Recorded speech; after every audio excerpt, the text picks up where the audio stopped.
I know last week you talked about how difficult it was to catch that pass because it's in the air. You had two that kind of tested your patience as well. Take us through those. The first one, I think that was a little more easy. It was just more so just attacking the ball. Cover three, I think it was audible. They liked the matchup that they had backside with Hollywood Brown. You know, one of the fastest guys on the field. Obviously, took a shot. We knew they was going to be aggressive by the way that they came out. Within the first couple of plays. So it was just kind of one of those. You go up and attack the ball, but the second one, when the ball was up there, man, it was up there for a minute. I bobbled it a little bit, man. I wouldn't have been able to live that down. I've let a couple slip through the cracks this year, so I couldn't let that happen. But obviously, heads up play by Demo, getting them inside leverage, man, giving me a chance to break on the ball. And Fred, obviously the best covering linebacker in the National Football League, making the quarterback elevate the throw, just a break out in the middle of the field, attack the ball, and come down with the play. So it just, I give credit to those guys, man, and just God for putting me in a position. Speaking of that, I mean, have you reflected at all? Like when training camp started, you didn't have a job, right? And then you got a job, and you're a starter on a team that's going to the playoffs on a 10-game winning streak. Right. What does this mean for you, this opportunity? It's so humbling because, it was a lot of times, man, and I sit here and, my family could attest to it. It was times where I'll be lying to you if I said I never, I didn't lose a little faith. Sitting at training camp, man, preseason 3, going into preseason 3, and I'm at home with my kids.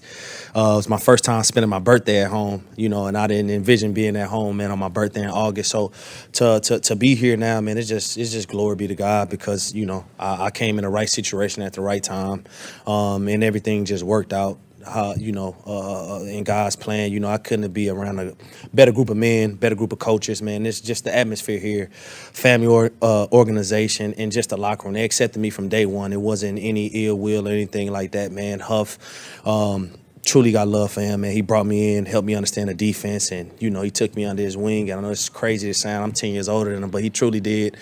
And, it's a match made in heaven. I've been... it's the funnest year of my career, and I could truly say that I've been on some teams where had a little success, man. But this truly is the funnest year of my career, and it's, why stop now? We have so much more football left to play.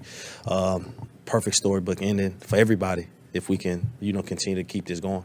It was that deep ball early on that Arizona hit. It looked like basically had coverage. Everybody was in the right spot. What happened there? Trick play, and obviously, like I said, they came out. They wanted to be aggressive. Trick play. We was in cover 3, fake a toss, throwback. I mean, AJ Green been doing this for a long time, man. Obviously, man, he's a heck of a receiver. He came down with the play.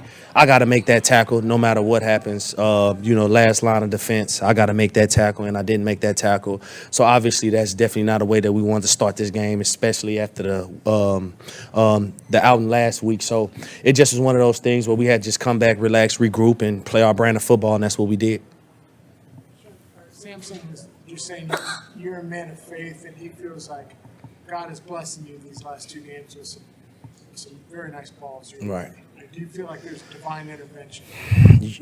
Man, I'm a praying man. Honestly, I know I wouldn't be here without God, obviously. So, I guess you could say that, man. The glory be to him. It's all his glory, man. And I'm just here, just being in a situation, in a spot that he put me in. So obviously, the ball is finding me. So, somehow, some way. So, I got to credit somebody. And obviously, man, I thank God for the opportunities that he's been putting me in, the positions he's been placing me. And, I pray for opportunities. And, he's been giving me those over the last couple of games. And, my heart is full. Earlier this season, you told a story about how Dante Whitner kind of took you under his wing to go and help you become a Pro Bowl safety, and now Hufanga has done the same thing after you said you wanted to do that for him. So what does it mean to just see his growth this season for you and how close you guys are? Oh, man, it's huge. That's one of the things, even before the first game of the season, like I said, I asked him what's his goals. He wanted to be a Pro Bowler, and I told him it's my job to help you get there. Can't take no credit away from him. The plays that he's been making is truly all Huff. Play calling and things like that. But when he first told me, he knew a day before I think his agent had kind of told him, and I couldn't be more happier. So I had to kind of contain my excitement for him, man, because it was huge. Not only because we talked about it, but just to see it, man. Such a humble kid who just truly, he ain't got a mean bone in his body until he got to hit somebody. So obviously, seeing him have that type of success, it's just a blessing to see that, man. You like to see good guys win, and Huff has been having a heck of a season. He's a huge part of why this defense is what it is. So just to see him have this type of success, man, I couldn't be more happy as if I made it, man. So hopefully that's the first of many to come, and man, it's a blessing. Y'all got a treat in 29, man, for years to come for sure.